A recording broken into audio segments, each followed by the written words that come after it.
Book summary hub पर आपका स्वागत है। आज हम एक ऐसी किताब की गहराइयों में उतरने वाले हैं जो कहती है कि आपकी सफलता आपके दिमाग के साइज से नहीं बल्कि आपकी सोच के साइज से तय होती है। बिल्कुल। जी हाँ, हम बात कर रहे हैं डेविड जे श्वार्ट्ज की क्लासिक किताब the magic of thinking big की। इसका संदेश बहुत सीधा है ना, कि आप जितना बड़ा सोच सकते हैं उतना ही बड़ा बन सकते हैं। बिल्कुल, और ये सुनने में जितना आसान लगता है उतना ही शक्तिशाली भी है। तो आज की इस बातचीत का मिशन बिल्कुल साफ है, इस किताब के उन शक्तिशाली विचारों को बारीकी से समझना जो किसी की भी जिंदगी की दिशा बदल सकते हैं। और हाँ, अगर आपको ऐसा कंटेंट पसंद है तो बुक समरी हब को अभी सब्सक्राइब करें, इस चर्चा को लाइक करें और इसे उन सभी के साथ शेयर करें जिन्हें आज अपनी सोच में थोड़ा जादू भरने की जरूरत है। तो चलिए शुरू करें। बिल्कुल, चलिए शुरू करते हैं। तो किताब का जो सबसे पहला और शायद सबसे मजबूत पिलर है वो है विश्वास। लेखक कहते हैं कि बस दिल से मान लीजिए कि आप सफल हो सकते हैं और आप हो जाएंगे। जैसे ही आप कहते हैं हाँ मैं ये कर सकता हूँ, आपका दिमाग फौरन कैसे होगा इसके रास्ते तलाशने लगता है। सही बात है। और यहाँ दिलचस्प बात यह है कि विश्वास एक स्विच की तरह काम करता है। जैसे ही आप इस स्विच को ऑन करते हैं, आपका दिमाग समाधान खोजने लगता है, लेकिन जैसे ही संदेह का स्विच ऑन होता है ना, तो वो बहाने ढूंढने लगता है। एग्जैक्टली। वो उन तमाम कारणों को इकट्ठा करने लगता है कि ये काम क्यों नहीं हो सकता है। वो एक नेगेटिव फैक्ट्री बन जाता है जो सिर्फ असफलता के सबूत बनाती है। और इसी से एक बीमारी पैदा होती है जिसे लेखक ने बड़ा दिलचस्प नाम दिया है, एक्सक्यूजाइटिस, मतलब बहाने बनाने की आदत। हम सबने सुने ये बहाने, मेरी सेहत ठीक नहीं रहती, या मैं उतना होशियार नहीं हूँ। हाँ, या मेरी उम्र बहुत ज्यादा है, या फिर सबसे आम, मेरी तो किस्मत ही खराब है। अच्छा, किस्मत वाला तो सबसे बड़ा बहाना है। बिल्कुल। और ये एक्सक्यूजाइटिस सिर्फ बहाने नहीं है, ये एक तरह का आप कह सकते हैं मानसिक कवच है। जब हम कहते हैं मेरी किस्मत खराब है, तो हम असल में अपनी जिम्मेदारी से बच रहे होते हैं। अच्छा। हाँ, किताब कहती है कि हर बहाने का एक टीका है। अगर आपको लगता है कि आपकी सेहत ठीक नहीं, तो उन लोगों को देखिए जो शारीरिक चुनौतियों के बावजूद सफल हुए हैं। अगर लगता है कि आप बुद्धिमान नहीं, तो याद रखिए कि सफलता में नजरिए का महत्व योग्यता से कहीं ज्यादा है। मतलब ये कि जिसे हम गुड लक कहते हैं, वो असल में अच्छी तैयारी, प्लानिंग और बड़ी सोच का नतीजा होता है। सफलता कोई लॉटरी नहीं है। नहीं, बिल्कुल नहीं। ये सीधा सीधा कर्म और प्रभाव का नियम है। आप सही काम करेंगे तो सही नतीजे मिलेंगे। इसलिए पहला कदम है बहानों की लिस्ट बनाना बंद करके उन वजहों की लिस्ट बनाना कि आप क्यों सफल हो सकते हैं। सही है। तो एक बार जब हम इन बहानों की दीवार को गिरा देते हैं, तो सवाल उठता है कि उस खाली जगह को किससे भरें। यहीं पर लेखक अपनी छवि और भाषा को बेहतर बनाने की बात करते हैं। वो कहते हैं खुद को कम कीमत पर मत बेचो। ये बहुत गहरी बात है। जो लोग मन ही मन खुद को छोटा या औसत मानते हैं, दुनिया भी उन्हें वैसे ही देखने लगती है। ये सीधे तौर पर आत्मसम्मान से जुड़ा है। मतलब जो लोग ऊंचे पदों पर हैं, वो इसलिए वहां हैं क्योंकि वो खुद पर ज्यादा विश्वास करते हैं। ज्यादातर मामलों में हाँ, उनमें और बाकियों में अक्सर सबसे बड़ा फर्क आत्मविश्वास का ही होता है। वो मानते हैं कि वो उस पद के लायक हैं। तो अगर हम चाहते हैं कि दुनिया हमारी कीमत समझे, तो सबसे पहले हमें अपनी कीमत बढ़ानी होगी। खुद को एक कामयाब व्यक्ति के रूप में देखना होगा। और इसका एक बहुत ही प्रैक्टिकल तरीका बताया गया जो मुझे बहुत पसंद आया, बड़े रोशन और सकारात्मक शब्दों का इस्तेमाल करना। लेखक कहते हैं कि हमारा दिमाग वो शब्दों में नहीं, तस्वीरों में सोचता है। बिल्कुल। जब आप कहते हैं आज एक बहुत बड़ी समस्या है, तो दिमाग में तनाव और रुकावट की एक धुंधली तस्वीर बनती है। हाँ। लेकिन उसी स्थिति के लिए अगर आप कहें आज एक दिलचस्प चुनौती है, तो दिमाग में रोमांच और जीत की तस्वीर बनती है। देखिए, स्थिति वही है, पर आपकी मानसिक तस्वीर पूरी तरह बदल गई। वाह। और यही फर्क मैं कोशिश करूंगी और मैं करूंगी में भी है ना? हाँ, कोशिश में असफलता की गुंजाइश छिपी होती है, लेकिन मैं करूंगा एक मजबूत इरादा है। ये आपके दिमाग को सिर्फ जीत के लिए तैयार करता है। ये तो एक छोटा सा बदलाव है, पर इसका असर बहुत बड़ा हो सकता है। इसी से जुड़ा एक और बिंदु है महत्वपूर्ण दिखना। मतलब आपका पहनावा, आपकी चाल ढाल, पर क्या ये थोड़ा fake it till you make it जैसा नहीं लगता? थोड़ा सतही। ये एक बहुत अच्छा सवाल है। पहली नजर में ऐसा लग सकता है, लेकिन इसका एक गहरा मनोवैज्ञानिक असर है। यह सिर्फ दूसरों के लिए नहीं है, ये सबसे ज्यादा खुद के लिए है। अच्छा, वो कैसे? जब आप बाहर से अच्छे दिखते हैं, साफ सुथरे कपड़े पहनते हैं, तन कर चलते हैं, तो आप अंदर से भी ज्यादा आत्मविश्वासी और महत्वपूर्ण महसूस करने लगते हैं। ये आपके सोचने के तरीके को सीधा प्रभावित करता है। आपका बाहरी व्यक्तित्व आपकी आंतरिक सोच को सहारा देता है। समझ गई। तो ये एक साइकिल की तरह है। आप अच्छा दिखते हैं तो अच्छा महसूस करते हैं और फिर बेहतर काम करते हैं। बिल्कुल। और इसी साइकिल को चलाने के लिए किताब में एक और मजेदार तकनीक है, अपना सेल्फ कमर्शियल चलाना। मतलब मन ही मन अपना विज्ञापन। हाँ, हम इसे कह सकते हैं खुद की मार्केटिंग करना। दिन में कई बार हम खुद से बातें करते हैं, लेकिन ज्यादातर समय हम अपनी कमियों को कोस रहे होते हैं।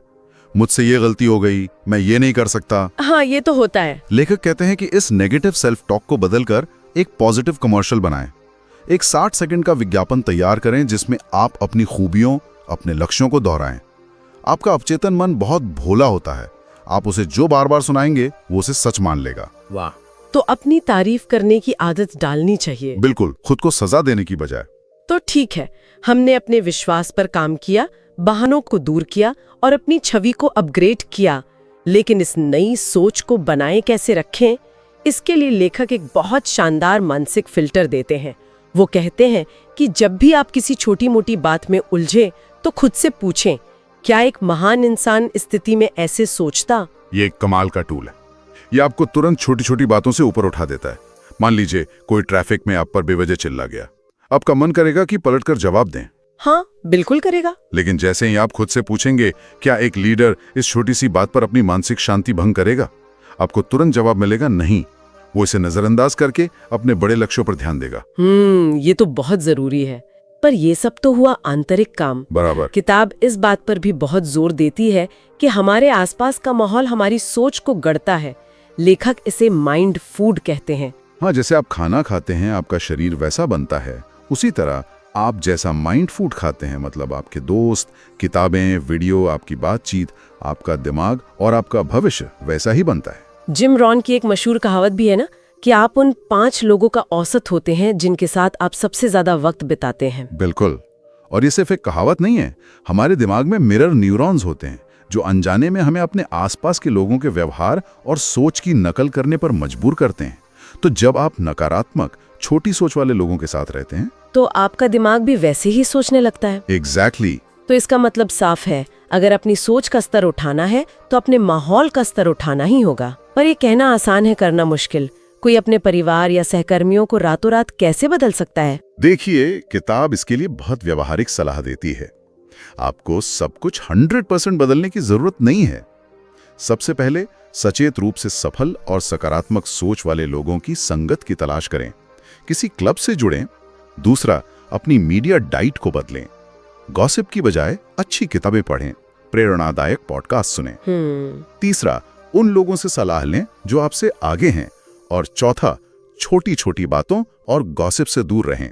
ये आपकी मानसिक ऊर्जा को सोख लेता है। ठीक है, तो हमने अपने विश्वास, अपनी पहचान और अपने माहौल पर काम कर लिया। अब लगता है कि हम उड़ान भरने के लिए तैयार हैं। लेकिन ये सब सिर्फ सोचना ही रह जाएगा अगर हम वो आखिरी और सबसे जरूरी कदम न उठाएं, एक्शन। सही पकड़ा आपने। सारी बड़ी सोच, सारे बड़े सपने सब बेकार हैं अगर उन्हें जमीन पर न उतारा जाए।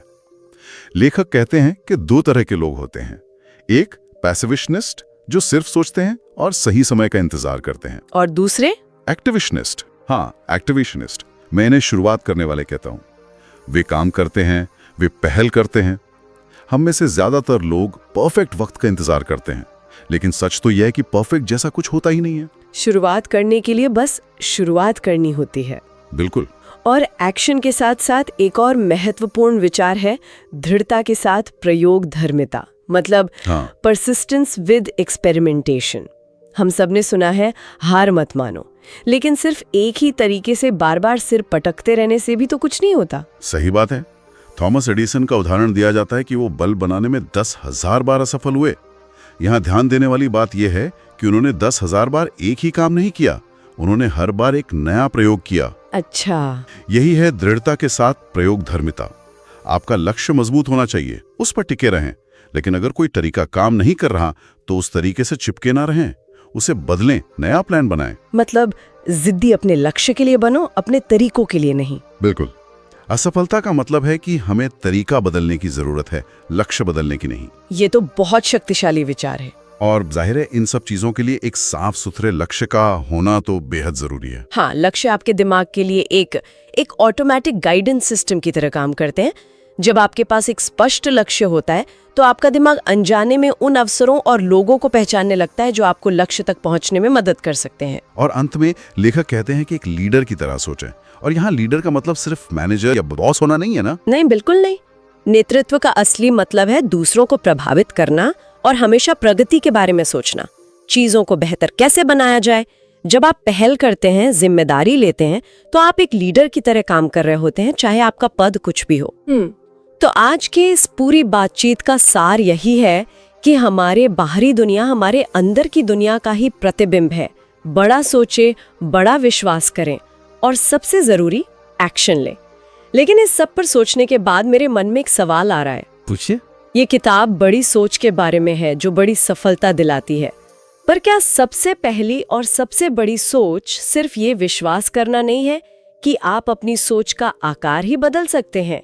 आज ऐसी कौन सी छोटी महत्वहीन सोच है जिससे हम सब चिपके हुए हैं, जो शायद हमारी पूरी दुनिया को सीमित कर रही है? ये सोचने वाली बात है। तो ये थी हमारी गहरी पड़ताल the magic of thinking big पर बुक समरी हब की तरफ से। उम्मीद है कि इसने आपकी सोच को एक नई और बड़ी दिशा दी होगी। उम्मीद तो यही है।